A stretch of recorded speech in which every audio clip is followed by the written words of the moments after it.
on se rend compte que on est revenu par certains aspects un peu à la guerre d'antan. C'est le grand écart, on a l'impression, entre de l'hypertechnologie d'un côté et du rudimentaire de l'autre. Détruire un drone qui vaut quelques milliers de dollars avec un missile avec un vaut 500 000 millions. Ouais. Voilà, on dit que c'est le missile qui a détruit le drone, mais en fait c'est l'inverse. En réalité, c'est le missile qui a été détruit par le drone d'un point de vue économique. Je te propose un petit jeu, un petit test. Connais-tu tes équipements militaires? D'accord. Donc ça, c'est une frégate. Ouais. Ça, c'est notre camarade le F-35, c'est ça? Non, ça c'est le J-20 chinois. Cette industrie a du potentiel en Europe. Ouais. Elle est nécessaire. Elle va ruisseler sur le reste de l'économie.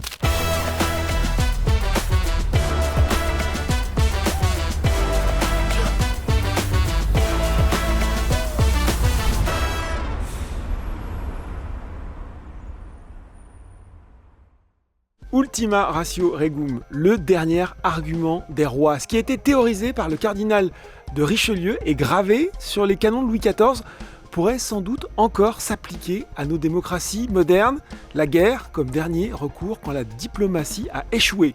Mais dans un ordre mondial de plus en plus fracturé, une actualité chamboulée par les conflits, où les ventes d'armes se portent bien, quelle place faut-il accorder aujourd'hui à l'industrie de défense dans son portefeuille? Est-ce un thème d'investissement opportuniste, peut-être un peu cynique, ou au contraire, une méga tendance structurelle vertueuse vouée à la protection de nos idéaux démocratiques? Ben oui, rien que ça. On va voir tout ça avec mon invité Pierre Blanchet, responsable des solutions d'investissement chez Amundi. Bienvenue pour ce nouveau numéro de Cash & Curious. Bonjour Pierre. Bonjour. Bon, je t'ai pas sorti Civis Pacem Parabellum, mais on était un petit peu dans le même ordre d'idées, avec quand même, justement, le sentiment que je pense qu'on n'aurait pas fait cette émission il y a encore 3 ans, puisque on ne parlait absolument pas de la thématique défense, et aujourd'hui, c'est presque un inévitable. On est d'accord sur ce constat que c'était un peu quelque chose de honteux avant? Alors, honteux, je sais pas, mais c'était pas important. Oui. C'était en tout cas pas une des priorités des investisseurs, qu'ils soient institutionnels ou particuliers.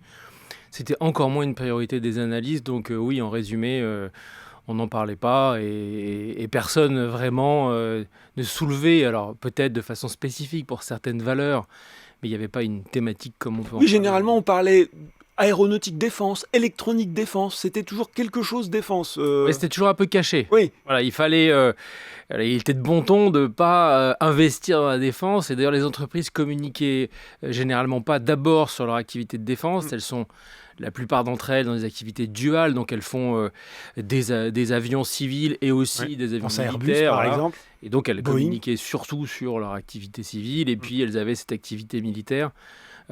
Qui avait certaines caractéristiques, mais qui était jamais, dans très peu de cas, en fait, la priorité de la communication, ça c'est sûr. Bon, qu'est-ce qui a changé en 3 ans? Au moment où je pose la question, j'ai déjà la réponse. C'est bien sûr la géopolitique qui est venue tout chambouler. Voilà, il y a déjà le contexte qui s'est détérioré finalement depuis une dizaine d'années. On pense évidemment au déclenchement de la guerre d'Ukraine en février 2022, mais en réalité, les choses avaient déjà commencé à bouger.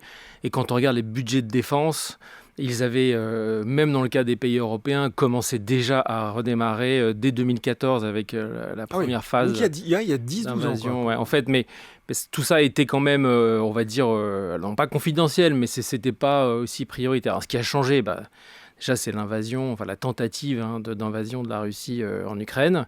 La réalité géostratégique nouvelle pour les Européens, qui est que il faut faire face potentiellement à un adversaire et non des moindres. Ça, c'est le premier élément. Deuxième élément... Peut-être la fin aussi de ce qu'on a appelé pendant des années, Pierre, le dividende de la paix, c'est-à-dire un sous-investissement chronique dans nos dépenses militaires, de défense, dans l'Union européenne, dans l'Europe en général. Oui, alors ça, c'était une conséquence du fait que les États-Unis, dans le cadre de l'OTAN, mais en fait un peu plus généralement pour l'Europe, assurer la protection ultime avec un parapluie nucléaire et puis une présence concrète, des dizaines de milliers de soldats. Des bases. Voilà. Donc ça, c'est aussi un paramètre qui change en fait. Il change de façon très claire et verbalisée avec Trump. Il était déjà sous-jacent avec Obama. En fait, c'est pour ça que ce n'est pas un mécanisme instantané. En fait, c'est un processus qui est assez long. La différence, c'est que là, c'est verbalisé, on n'a plus trop le choix. On est dans le dur. Voilà. Et puis le troisième paramètre, je pense, qui est aussi important, c'est que on se rend compte que on est revenu par certains aspects un peu à la guerre d'antan. C'est-à-dire que la guerre d'Ukraine, c'est la guerre de 14 dans certains C'est le grand aspects. écart, on a l'impression, entre de l'hypertechnologie d'un côté et du rudimentaire de l'autre. Voilà, et donc ça a réveillé d'autres problèmes, qui sont les problèmes de capacité. Qu'est-ce qu'on peut mettre à disposition des soldats sur le champ de bataille ? Quels sont du coup les mécanismes ? Est-ce que c'est de l'hyper sophistiqué, hyper cher ? On a toujours cet exemple, détruire un drone qui vaut quelques milliers de dollars avec un missile qui en vaut 500 000. Des millions. Ouais. Voilà, on dit que c'est le missile qui a détruit le drone, mais en fait c'est l'inverse. En réalité, c'est le missile qui a été détruit par le drone d'un point de vue économique. Donc en fait, il y a ce changement-là. Et puis, il y a aussi le phénomène pratique, c'est-à-dire qu'est-ce qu'on a à disposition pour chacun des États, dans quel cadre. Et donc, ça a relancé, en fait, ce problème. Alors, le dividende de la paix, qui était quand même une bonne chose pour les Européens, je pense qu'il ne faut pas se tromper d'angle. On explique un peu ce que c'était, c'est-à-dire qu'on peut investir moins et on consacre cet argent à des choses qu'on estime plus utiles. Voilà, on estime qu'à peu près 2000 milliards d'euros, donc c'est quand même beaucoup. C'est quasiment la taille du PIB de l'Espagne, si on veut prendre des proportions. C'est 2000 milliards d'euros que les Européens auraient dû investir dans leur protection, n'ont pas dû être payés. Voilà. Alors, c'est plus ou moins vrai, puisque... Ouais, une sacrée somme. Oui, c'est une très grosse somme. Et elle est aujourd'hui, en fait, à mettre dans la balance avec ce que les États-Unis demandent, en fait, aux Européens. C'est de remonter, en fait, la proportion d'investissement dans le PIB. C'est quoi, 5% du PIB qu'il faudrait maintenant ? On est quoi, 3 et puis il faudrait aller vers 5 ? Alors, on n'est pas à 3. On n'est même pas à 3 encore. On est plutôt à 2 pour la plupart des pays de l'Union. On va passer à 3,5. En tout cas, ça, c'est l'objectif, mais pas pour tous, d'ailleurs. Et 5, en fait, il faut bien comprendre que 5, c'est la partie, le 1,5 supplémentaire, c'est surtout des infrastructures. En fait, c'est des conditions. D'accord. C'est des capacités. Mais donc, c'est pas du militaire direct quand je t'écoute. Alors, tout ça, c'est évidemment, ça dépend de quoi on parle. C'est-à-dire que quand on se retrouve en situation... Tout compte. Comment on peut projeter les troupes, quels sont les mécanismes. La qualité de mon infrastructure, de mon réseau énergétique, etc. Dans le raisonnement, c'est bien 5% qui est l'estimation nécessaire sur plusieurs années pour arriver à retrouver le niveau. Bon, ça c'est hyper intéressant parce que là, je remets ma casquette d'investisseur. Ça veut dire qu'en Europe, il se passe quelque chose. Et ça m'amène à la question, où est le savoir-faire industriel de défense ? Parce que moi, j'ai un chiffre, c'est difficile de le recouper. En gros, il semblerait qu'en Europe, on importe encore 70% de nos équipements militaires. On ne l'a pas toujours, grosso modo, on s'accorde un peu là-dessus. Donc, on sait que le savoir-faire industriel de défense, il est aux États-Unis. On sait qu'il est en Europe aussi quand même, un peu en Asie. Qui tu nous situes sur la carte géostratégique de la défense, surtout industrielle ? Oui, industrielle, donc il y a les États-Unis. Ouais. La France, qui est le deuxième plus grand exportateur d'armes dans le monde. La Corée du Sud, dont on parle souvent, parce qu'ils ont une capacité en fait à exporter aussi surtout des matériels roulants comme des chars. Mais il y a également l'Italie, le Royaume-Uni, l'Espagne, l'Allemagne. En fait, on parle des États-Unis parce que les États-Unis sont la nation cadre ultime de l'OTAN. Et puis le plus gros budget ever de défense, et ça va encore augmenter. Voilà. Et puis dans la logique de ce dont on parlait, du dividende de la paix, les pays de l'OTAN, et en particulier ceux de l'Est de l'Europe, achetaient du matériel américain, et pour de bonnes raisons, puisque c'est le matériel qui aurait été utilisé en cas de conflit. Donc tout ça est finalement assez cohérent. La problématique maintenant qui est la nôtre, c'est comment on fait si l'Europe veut être résiliente, si elle veut assurer sa propre sécurité, et répondre à la demande américaine qui est clairement de dire maintenant, il faudrait quand même essayer de vous débrouiller un peu par vous-même. Alors, en même temps, les Américains sont encore contents de nous vendre du matériel. Voilà, et c'est là où il y a Ils sont contents de nous vendre du F-35 par fourgon entier. Voilà, donc en fait, il faudrait qu'on se débrouille par nous-mêmes, mais en utilisant leur matériel. C'est un peu ça quand même dans l'équation. Alors, pareil, c'est pas une mauvaise idée. La question, c'est quelle proportion et quel degré d'autonomie les Européens veulent obtenir. Donc, imaginez que les armées européennes soient uniquement équipées de matériel européen, c'est pas souhaitable probablement, et c'est de toute façon quasiment impossible. En revanche, que la proportion d'Européens, d'industries européennes qui soient utilisées dans ce mécanisme augmente, ça paraît tout à fait possible, louable, et c'est l'objectif collectif. Donc on va passer de 60-40, enfin 70-30, 60-40, c'est pas très clair en réalité. Hein. À l'inverse, on aura probablement une majorité des commandes qui seront en destination des industries européennes et une plus petite partie qui sera destinée aux États-Unis. Bon, je te propose un petit jeu, Pierre, avant de passer à la suite. Un petit test. Connais-tu tes équipements militaires ? D'accord. Alors, c'est plus ou moins facile. Tu as le droit de passer. Tu peux passer sur certaines choses. On va avoir des photos qui apparaissent à l'écran et tu vas me dire ce que ça t'inspire. Pour certaines, je les ai vraiment prises en rapport avec l'actualité. D'accord. Allez. Musique, maestro. Donc ça, c'est une frégate. Ouais. C'est une frame, je pense. Elle est peut-être française, je sais pas. Mekos, TKMS. TKMS. Gros succès à l'export. Ouais. On peut passer vite, celle-là, c'est pas forcément celle qui nous intéresse le plus. Ok, ça c'est un char, mais c'est pas un char français, ça. C'est pas le Léopard, ça ? Non, dernière version du Bradley. Ah oui, ok. Le Bradley, qui est le transport de troupes blindées. Ah, non, mais c'est bien. Dernière version. Alors ça. Ah, facile, ça c'est le César. Ouais, exactement. Facile, hein. C'est bon, ça c'est notre. Non, attention, réponds pas trop vite. Ah oui, non, ça c'est le Léopard parce qu'il y a. Non. Non. Alors attends. Allez, un indice. Ouais. La Pologne en a acheté récemment. Ah, c'est du coréen ? Ouais, c'est le K2. Ok, très bien. Ouais. Ok, je me suis fait avoir. Ok. Bon, bah ça, voilà quoi, c'est le... Alors ça, F-15EX. Ouais. Pourquoi je te l'ai mis ? Parce que c'est la toute dernière version du F-15. Ouais. Et finalement, l'US Air Force a décidé d'en commander 267. Ouais, c'est marrant. Pas, au début, c'était 144, puis c'était 80, finalement 267, parce que eux aussi, armée la plus puissante, ils ont des problèmes. Ils ont des problèmes de stock, ils ont des problèmes de mission d'appareils, donc finalement... ça matériel, ouais. Voilà, exactement. Allez, peut-être une petite dernière. Ah tiens, oui. Ouais, bon, ça c'est notre camarade, le F-35, c'est ça ? Non, ça c'est le J-20 chinois. Je voulais forcément aussi te parler de la... là. Eh oui, je voulais forcément te parler de la Chine, parce que c'est aussi une des puissances militaires avec lesquelles il faudra compter. Peut-être une dernière que j'aimerais qu'on commente ensemble. Pas celle-là, on peut passer... encore une autre, voilà, celle-là je voulais qu'on s'arrête là-dessus parce que c'est finalement une transition toute trouvée. Ça c'est le SAP GlobalEye et c'est a priori ce que les pays européens vont acheter pour remplacer nos AWACS, nos Boeing E3 Sentry. Et là où je veux t'amener, c'est est-ce que finalement aujourd'hui je suis un investisseur et je me dis qu'il y a, pardon l'expression, un coup à jouer justement avec cette volonté de l'Europe d'augmenter structurellement ses budgets de défense. Un coup à jouer, alors ça, si on raisonne boursièrement, c'est... Même économiquement dans un premier temps. Oui, mais c'est pas le même problème. Ah ben... Voilà, c'est que boursièrement, on voit bien que le secteur reste quand même très volatile. Donc moi, je ne parlerai pas de coût, je parlerai d'investissement dans la durée sur une thématique qui se projette sur 10-15 ans. Donc quand je parle de méga tendance, dans mon lancement, tu valides ça ? Oui, parce que on ne reconstitue pas une capacité militaire comme ça. Il faut non seulement le budget, mais il faut le mettre en place. On voit bien la difficulté qu'ont certains pays. Il faut que le matériel soit acheté. Bon, évidemment qu'il soit construit, donc le chiffre d'affaires, mais après qu'il soit acheté, qu'il soit testé, qu'on ait en fait le cycle complet, donc retour d'expérience des forces, et puis ensuite, on constitue la capacité. Donc ça prend du temps. Oui. Ça prend du temps, et en même temps, la bourse a déjà... J'ai l'impression, en termes de valorisation, notamment de certains groupes européens, déjà beaucoup joué la tendance. Tu me vois venir, je pense forcément à des groupes comme Rheinmetall, Leonardo, même nos petits français, enfin nos grands français, Thales, Safran. Il y a déjà eu sur les 2 dernières années de fortes progressions boursières.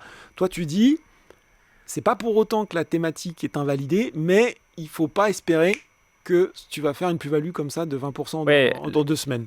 Alors la thématique aujourd'hui, elle est quand même très sensible aux événements géopolitiques de court terme. Mais quand on la regarde dans la durée, on peut complètement passer outre en fait ces variations. Il y a un problème de fond, c'est que ça reste un processus industriel. Donc il y a un risque industriel et tout ce que ça suppose quand on est investisseur. Ça veut dire qu'il y a des choses qui vont marcher, d'autres qui ne marcheront pas. Et puis le deuxième point, c'est que c'est de la commande publique, et c'est tant mieux, parce qu'on préfère quand même que ce soit les États qui achètent des armes plutôt que des groupes privés. Et donc là, on a toujours cette incertitude sur comment elle va être déployée, quand. Mais bon, là, la courbe, elle est assez forte et assez exponentielle. Sur l'augmentation des dépenses militaires. Donc on peut avoir quand même en fait des variations, mais la tendance est lourde. Et en réalité, quand on regarde ce secteur, si vous le regardez sur 10 ans ou 15 ans, il a surperformé tous les ans quasiment, sauf dans les phases de Covid. Sérieux? Parce que la partie aérospace, pendant la Covid, a été évidemment mise sous pression pour les raisons assez évidentes. Donc, ce n'est pas du tout un secteur qui a une progression boursière très récente et très instantanée. Elle a une forte accélération depuis, depuis 2023-2024. Mais si on prend l'indice, par exemple, MSCI Aerospace, l'indice large, il est en surperformance quasi de façon systématique depuis 2012 et pareil en Europe. Le problème, c'est qu'il était tout petit et pour beaucoup d'investisseurs, on va dire que c'était pas vraiment investissable pour plein de raisons tout à fait d'ailleurs respectables. Mais donc, c'est pas un secteur qui se réveille aujourd'hui, il a une tendance de long terme. Il est cyclique et volatile, et donc il faut faire attention, il ne faut pas se dire ça va gagner à tel coup. Non. Et il y a quelque chose que tu viens de dire que je trouve super intéressant, c'était pas investissable. Il y a une grande partie de ce secteur qui n'est pas coté, en fait. Oui.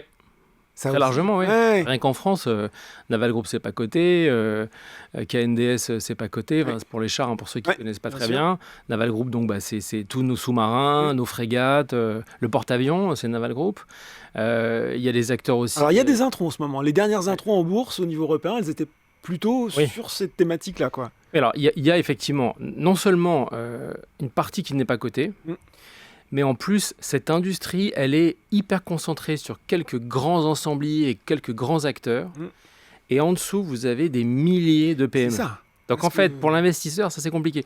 Si tu prends l'indice MSCI Europe, je regardais ça tout à l'heure, il n'y a que 34 valeurs. Dans le monde, il n'y a que 34 valeurs. 34 valeurs dans l'indice monde. Ah ouais. Et qui représentent que 2,6% de la capitalisation boursière mondiale. La plus grosse boîte du secteur, c'est GE Aerospace, General Electric. Elle fait 300 milliards de dollars. C'est beaucoup, mais c'est 15 fois moins qu'à Nvidia. Mais et à côté de ça, tu le disais, il y a quand même des petites boîtes cotées. Je pense forcément à nos dos françaises, Exosens, Exail Technologies, qui finalement sont aussi sans doute des dossiers d'investissement à surveiller. Bien sûr. Parce qu'il y en a aussi pas mal en Europe de ces boîtes-là qui sont sur des marchés de niche, des choses plus spécialisées, des fois de l'innovation, et qui sont peut-être finalement plus à l'abri que les grands groupes qui sont quelquefois embarqués dans des grands programmes, qui patinent et qui ont du mal à délivrer. Oui, alors ça, peut-être, c'est un programme, mais je pense que ça, c'est plus un fruit du passé que de l'avenir. Là, on est quand même dans une phase accélérée. D'accord. Et le problème des programmes, en gros, c'est qu'ils ne cessaient pas d'être décalés dans le temps. Donc, il y avait un problème, c'est que les industriels n'étaient pas payés ou payés trop tardivement. Et donc, voilà, c'était pas bon pour l'actionnaire. Là, on a complètement changé de monde. On est plutôt dans la question de comment tu vas faire pour livrer. On a besoin de temps, en fait, de frégates, on a besoin de nouveaux sous-marins. Donc, en fait, c'est carrément l'inverse. Mais ce qui est vrai, c'est qu'il y a beaucoup de PME et il y a beaucoup aussi de small and mid cap, qui est une thématique qui nous intéresse beaucoup chez Amundi. Alors, s'il y a un secteur où le small and mid cap est important, c'est bien sûr la défense, sécurité, aerospace, parce qu'il y a tout un pan, en fait, de cette industrie et des entreprises de taille moyenne qui sera pas, c'est pas de la tech, on va pas faire des multiples de 50 fois les résultats, mais qui sont suffisamment grosses pour être cotées en bourse. Il n'y a pas beaucoup de consolidation en réalité dans ce secteur pour l'instant. Et donc il peut y avoir des choses intéressantes. Beaucoup d'entreprises restaient quand même un peu décotées. Voilà, donc tout ça a fait... Au sujet des valorisations, justement, après ces 2-3 années d'accélération de progression, pour toi, on est aujourd'hui sur un secteur qui est valorisé de façon juste, si je peux le dire comme ça? Alors, à l'instant, il est probablement justement valorisé avec surtout des écarts. C'est-à-dire qu'il y a des acteurs qui bénéficient d'une très grosse prime de valorisation parce qu'il y a des goulots d'étranglement, il y a la pression, et puis on voit bien qu'il y a de la commande à venir, et donc voilà, certains acteurs allemands, par exemple, sont sur des niveaux de valo qui sont très élevés. D'autres qui sont plutôt un peu décotés, alors, soit du fait de leur positionnement, soit du fait de la communication, mais à la fin, ça te fait un secteur qui est à peu près bien positionné. Le problème, c'est un vrai problème d'investisseur, c'est quel est le chiffre d'affaires futur, quelle est la marge et quel est le bénéfice. Est-ce que tout ça se transforme en carnet de commande, en chiffre d'affaires, en rentabilité? Et là, on voit quand même qu'il y a une tendance de long terme. C'est pour ça que je reviens sur ce sujet. C'est une problématique de long terme. C'est des bénéfices de long terme avec un secteur qui est quand même hyper régulé, et heureusement. Donc les barrières à l'entrée sont quand même importantes. On ne va pas laisser tout un chacun développer... à vendre des armes comme ça, Voilà, à l'exception bien évidemment de l'Ukraine qui n'a pas le choix parce qu'il faut bien que ça se passe. Mais donc en fait, il y a un avantage compétitif qui est à la fois technologique mais aussi de position.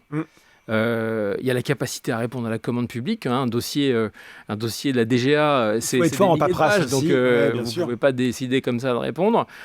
Donc voilà, il y a tout ce qu'il faut en fait boursièrement pour que ça se passe bien. Mais il ne faut pas oublier que ça peut être quand même très volatile et qu'il y aura des profit warnings et qu'il y aura aussi des déceptions. Ce ne sera pas un chemin tout tranquille.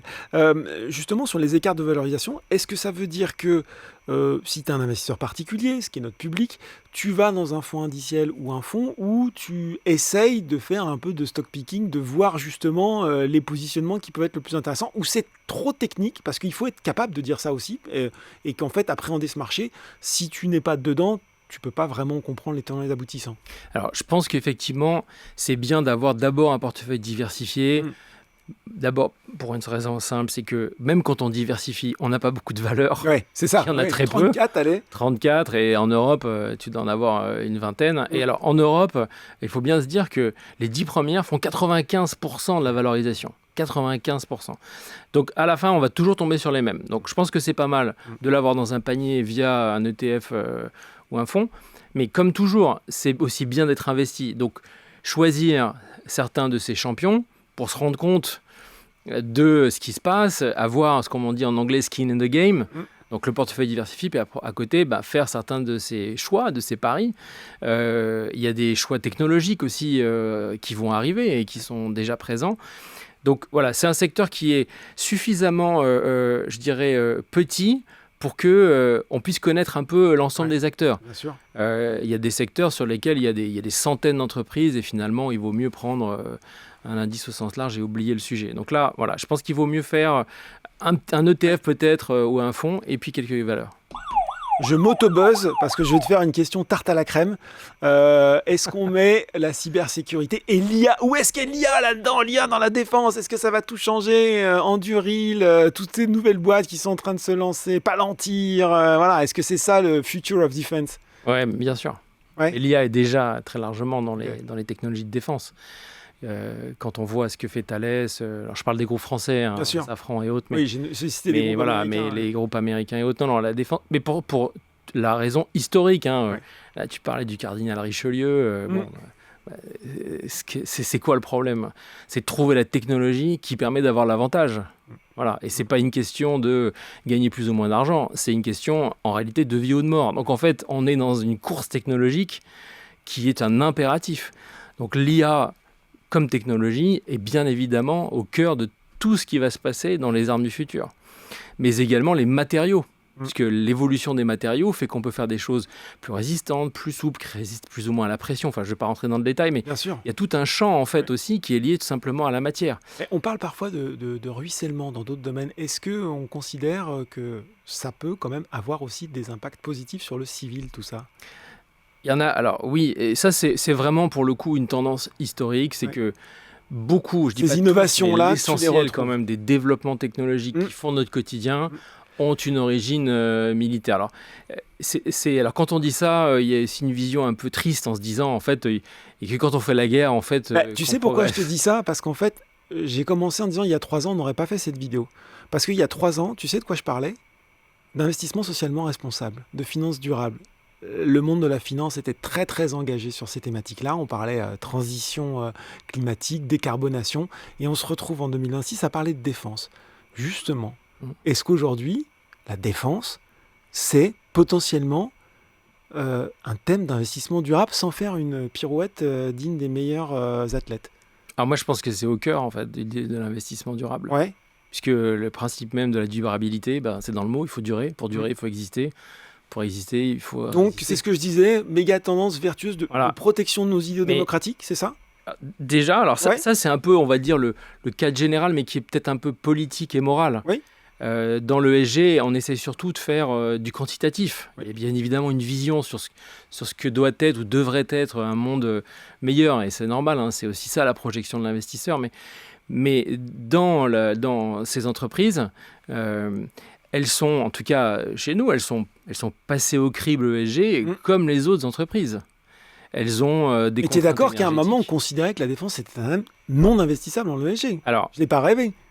c'est là que c'est difficile. Ou alors, je ne l'ai pas compris. Je pense qu'il y avait plusieurs paramètres. Mm. Le premier, c'est qu'il y a des investisseurs, et d'ailleurs, ils ont toujours le même point de vue, qui considèrent qu'ils ne veulent pas être investis dans l'industrie de défense. Ce qui est complètement Donc ça peut entendable. être par exemple des fonds souverains, Ouais. des fonds de pension, des fonds liés à des associations. Voilà. Donc ça, c'était et ça sera probablement toujours le cas. Mm.